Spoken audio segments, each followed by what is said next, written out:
Always good to start with a smile and a laugh. Today on the podcast, we have Stacy Brown Randall. She's an author, speaker, podcast host, and a mom of three. She's got her new book coming out called The Referable Client Experience. And her expertise and genius is helping business owners generate more referrals without asking for them. And I love that tagline. Stacy, welcome back to the pod. Thank you so much for having me back. Mhm. And now it's funny, like I'm publishing this new book, which is great, but it's leading to conversations with my publisher about it's probably time to do a second edition of the first book. No And way. so how long they've been in my world, they will maybe read the first book or they'll listen to my podcast, particularly if they read the first book and they understand like how I talk about generating referrals without asking. They're like, okay, if I do what the book says, I've got my strategy, I've got my system in place, I've got my overarching like all in referral plan in place. And I'm like, oh no, that's actually just one strategy of the 20 that I actually teach. Now, not all businesses need all Mhm. 20 strategies. Some are situational or some are next level depending on where a company is headed. But the reality of it is the first book is based on one of my foundational strategies. And then I started thinking about it. I was like, Mhm. well, I have three foundational strategies. The truth is they could all be their own standalone book. Hence, now when we have the second book coming out, which is on the referable client experience. And so really that's where it came from, is just this idea Mhm. that there is, when I think about how I teach referrals, right, and what that looks like, it's really, really interesting in terms of the totality of referrals inside a company and inside a business. It's not just every solution, like there's one solution. Referrals are a nail, and so here's your hammer. It really is looking at it Mhm. differently. Like, okay, there's pieces to where referrals hang out in your business, and you need different strategies, different plans, different SOPs to be able to make sure that you're gathering up all those referrals. And that's why there's now a second book, and there will probably be additional books after this one. I like it. The sequels continue. But going to your original point, I mean, reading your book, taking one of your programs, I forgot which program I took in one of the courses, it really opens up your eyes that it's not just a referral, like every opportunity or part of the relationship, because we're so dynamic. Like we humans, not AIs, are dynamic with each other. And there's a lot of different ways that we interact and build that relationship that you start looking at different avenues of where the relationship can deepen and also doing it with style and coming through like I'm a systems guy by nature, like coming through operations, even though I focus a lot on growth operating systems from revenue to marketing to sales. I love that you're focusing on the client experience because anytime that I work with clients, we even look at what is the actual journey, not just to get to work with you, but through the work of deepening that relationship for them to expand, to increase lifetime value, to increase referability, to increase new add-ons and support. Tell me more about how to think about our client's experience in the lens of referability. About your client experience so that you can be referable. And Mm, then, like outside of that, right, with the next piece that we're looking at is okay, now how do you bridge the gap to referrals? And that really is a mhm, yeah. big part of how I think about referrals and why this book exists and why it exists within the client experience is that it actually takes like there's stages to your client experience, there's a formula to consider, there's a way for people to like in that place where you're building that desire to want to refer you, you have to have that in place first long before you can bridge the gap to referrals. And one of the number one questions I always ask clients is like, or I'll ask people I'm doing a speaking engagement is like, who does quality work? And everybody like raises their hand. Of course, we do quality work. You do Of course, we do quality work. That's why we're a business. Our clients love us, right? And then I'm saying, great. Are you drowning in referrals? And all the hands come down. They're like, no. And then the question is, well, wait, are we doing something wrong? And my answer is typically probably not. But you believe doing Mm. quality work is the totality of your client experience. And that is not going to make you referable. And you are certainly not doing what you need to do to actually then bridge the gap to generate referrals.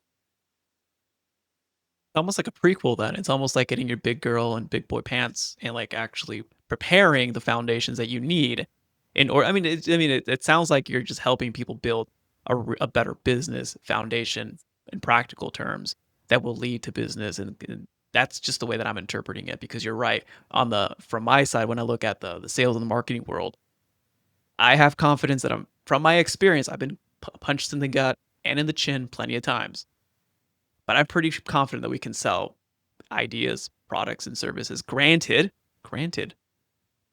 that they're in demand and they solve a real problem. It's all about, does the thing you do solve a real problem? Do people want it?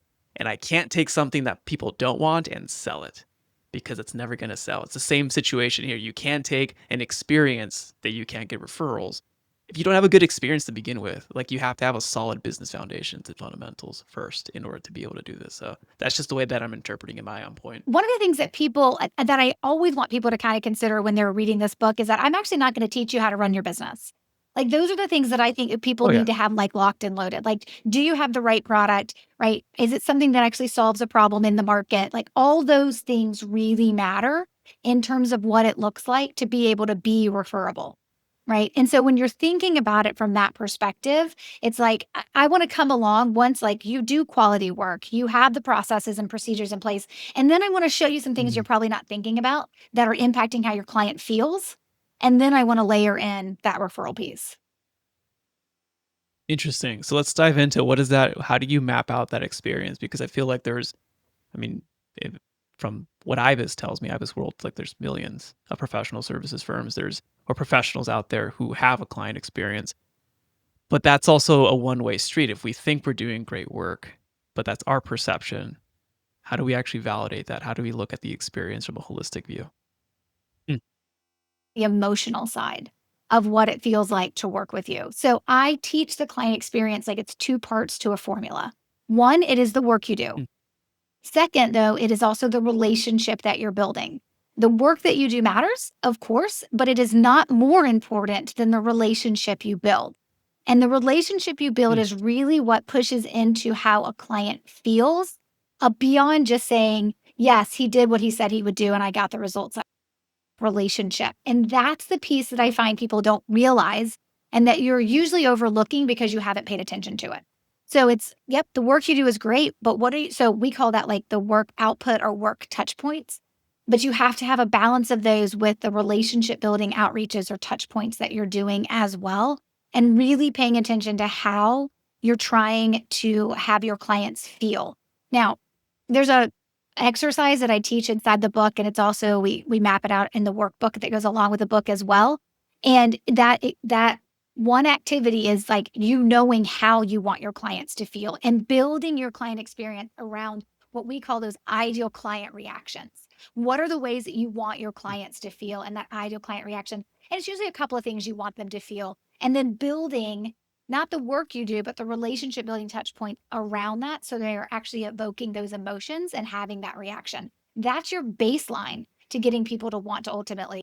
I like that a lot. You know, it starts either from, I think it starts from your marketing and then your sales touch points to then the onboarding and then delivery of the milestones if you have milestones, or touch points through the engagement from the upsell to downsell. But how do we how do we marry the thesis of your original book to, like, or like the original concepts that you and I started talking on, is getting referrals without asking them. So how do we marry that experience to, like, are we just like hoping for referrals? I know that's not the answer, but like, how do we Definitely not the answer. Yeah. So, when you think about the client experience, the doing the things that make you referable is making sure that you understand the stages of your client experience and that you have a balance between your work output and your relationship building output, or your work touch points and your relationship touch points. From there, the bridging it to referrals comes into place into three areas. Number one, it's your ability to identify the right people. Sometimes you will just have a client that hires you and they will start to refer you, and there really isn't anything you did, right? Maybe you did a few of the relationship building touch points that I would want you to have a part. it's just who they Yeah, are. right. It's just who they are. They're just the right people. And so, and we don't know who they are until they reveal themselves, which is like everyone's like, how do I know who they are? I'm like, you wait till they reveal themselves. And I'm sorry, you don't want that answer. But Just thinking about the ones that are doing it for me, I'm like, you wouldn't be able you to wouldn't be tell. able to tell. But so for some of us, it's the referrals come from the right people. The next place that referrals are going to come from are what we call hot zones. They're moments during your client experience where referrals are more likely to happen. Now, while there are some common hot zones, that I kind of talk about in the book. What I tell companies to do is you got to know what yours are, though, because yours may not map the ones that I would call common. It really depends on what you do, right? A common hot zone, to give an example, though, would be when someone signs up to say yes to working with you and they're just getting started and they're in that new client phase and there's the building of the anticipation of this problem I have is finally going to be solved and this person is going to solve it for me. So sometimes like that could be for a company's hot zone. It's not always though, right? If getting started with you means I got to do a ton of work, right? That hot zone may be a little bit after that, right? So you really need Mhm. to map out when are your hot zones. And the only way you can map out your hot zones, and that's when referrals are actually arriving, is to look back as to when clients referred to you and at what stage they were in, at what point they were in Mm. their client experience when they made the referral to a new potential client. And so I teach 3 different ways that companies can walk through this process. I always tell folks, like, pick the one that sounds like the least amount of work for you because then you'll do it. So there's like a starter one, then there's like a master one, and there's like a, okay, you're not going to do either of those. So let's just start it from this point forward and start mapping it out. But it's looking back in the data. Like when this client referred you, where were they? Oh, they were 30 days in? Mm. They were 3 days in. Oh, they were finished working with you. Those are your hot zones. And one referral in one moment doesn't make a hot zone. There's usually patterns that we're looking for from a referral perspective. But so if it's not the right people and then you're looking at your hot zones, the other one is it's just what we call referral moments.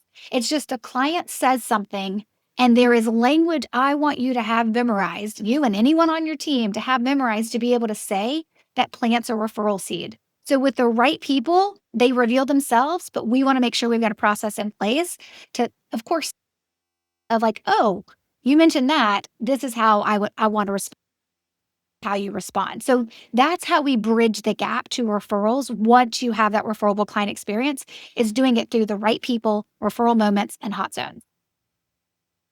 I love that. And one of the key things too that I think about because I mean, you give a lot of areas to look at. We can also look like if you're super nerdy like me, like quantifying like what are the things that you're doing? How does that impact the relationship?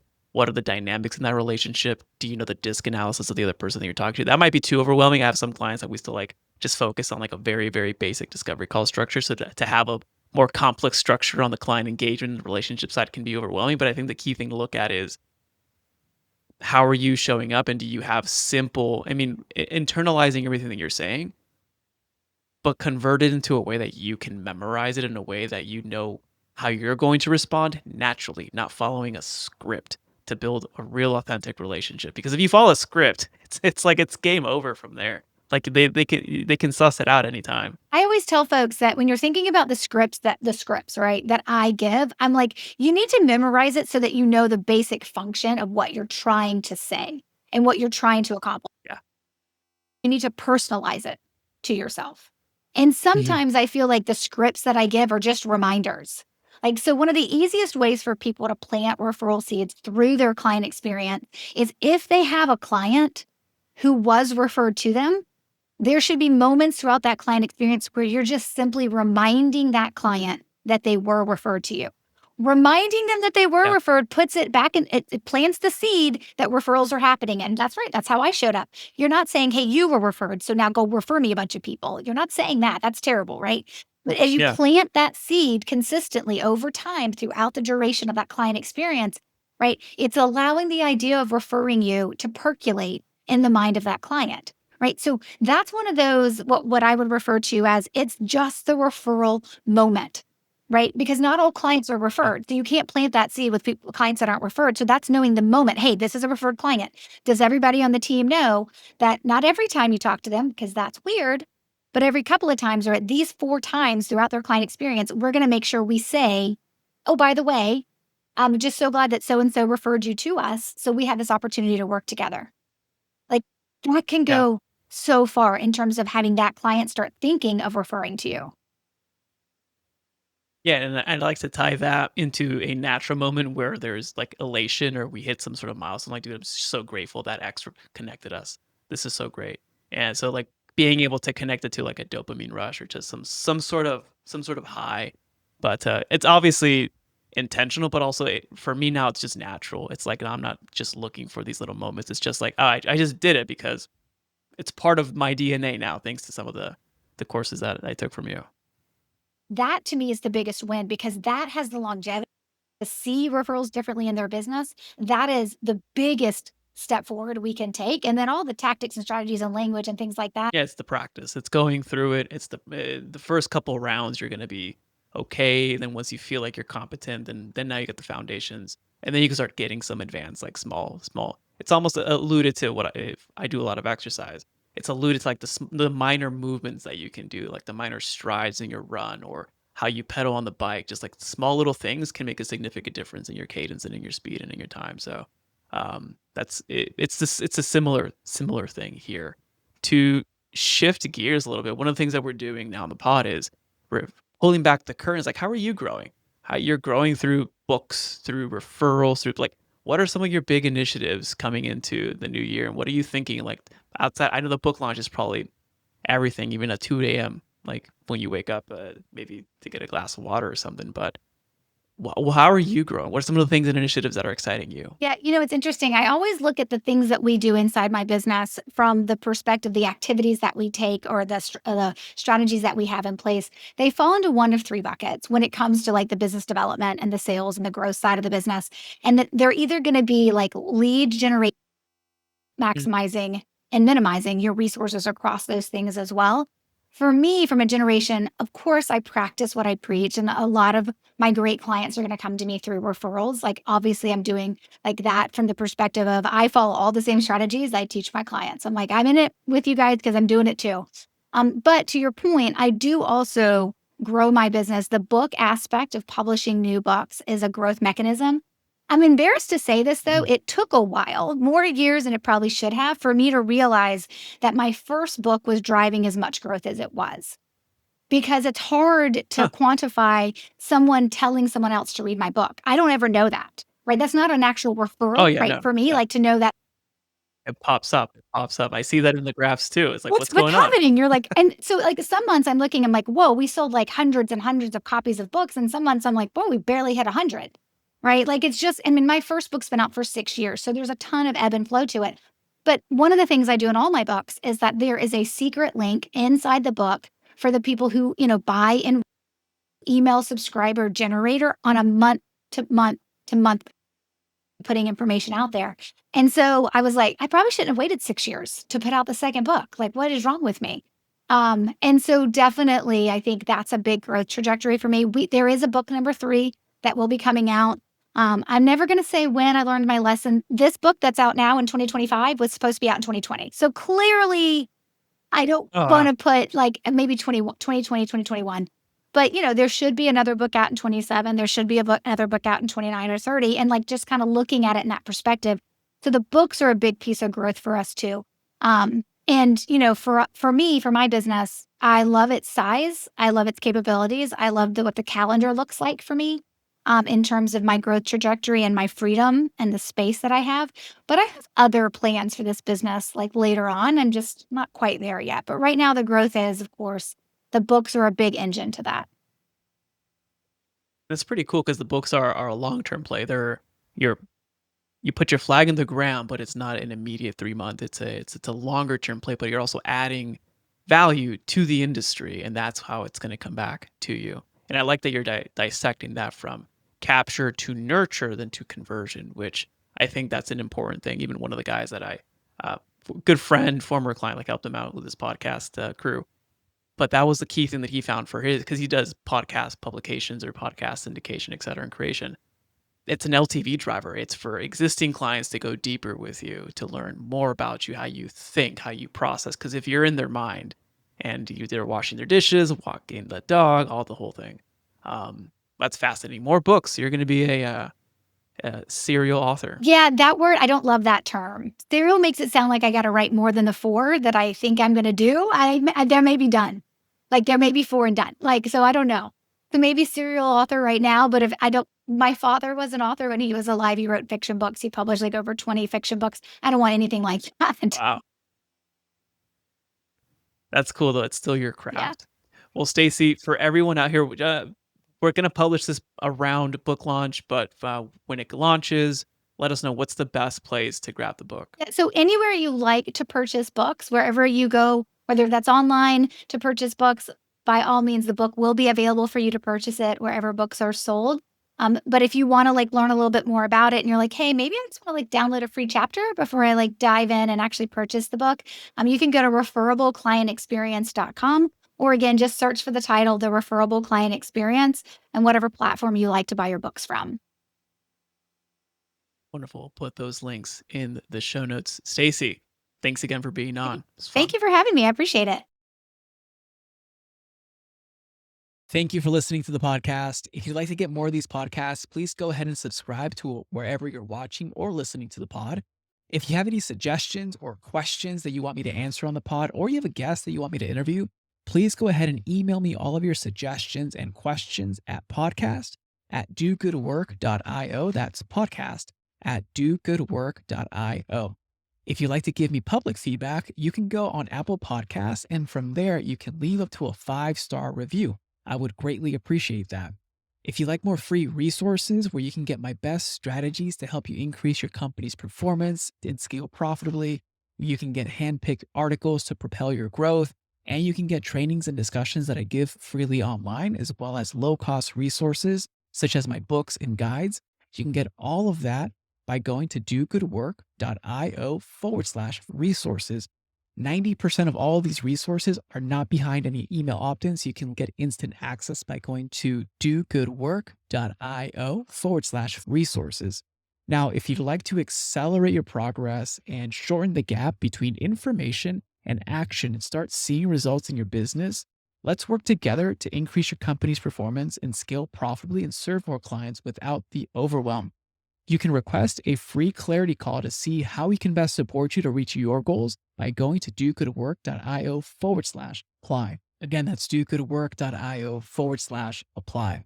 As always, it's an honor to be a small part in your journey. This is Raul Hernandez. Do good work.